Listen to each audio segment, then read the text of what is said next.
Hi friends, ఇక day 3 early morning 4 o'clockకి Murudeshwar టెంపుల్కి అయితే స్టార్ట్ అయిపోయాం. చాలా ఎర్లీగా స్టార్ట్ అయ్యాం కాబట్టి ఫస్ట్ దర్శనం మాకే అయింది. చాలా బాగుంది టెంపుల్ అయితే వెనక బీచ్తో. ఎర్లీగా స్టార్ట్ అయ్యాం కాబట్టి ఇంకా కొంచెం చీకటిగా ఉంది. సన్ రైజ్ అయితే మిస్ అయ్యాం ఆ ప్లేస్లో. తర్వాత కర్ణాటకలో టిఫిన్ చేయడానికి అయితే ఆగాము. సాంబార్ అయితే టేస్ట్ చాలా బాగుంది. 2 times అడిగాము, లాస్ట్కి బకెట్ తెచ్చి పెట్టేశారు. టేస్ట్ ఎంత బాగుందంటే ఇంకా 2 buckets ఇచ్చినా బాగుందని మా ఫీలింగ్. సాంబార్ మాత్రం మిస్ అవ్వకూడదు. ఆ టేస్ట్ అయితే అద్దిరింది. ఇంకా తర్వాత మ్యాంగ్రూవ్ ఫారెస్ట్కి వెళ్ళాము. ఇక్కడ టికెట్ వచ్చేసి 20 rupees. కొన్ని మంచి వ్యూస్ అయితే ఉన్నాయి. సో అలా ఫొటోస్ తీసుకున్నాము, కొన్ని వీడియోస్ కూడా.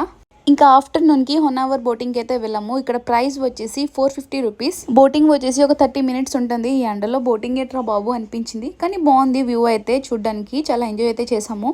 ఇంకా నెక్స్ట్ వచ్చేసి మిర్జన్ ఫోర్ట్కి వెళ్ళాము. గోల్కొండ ఫోర్ట్లా అనిపించింది.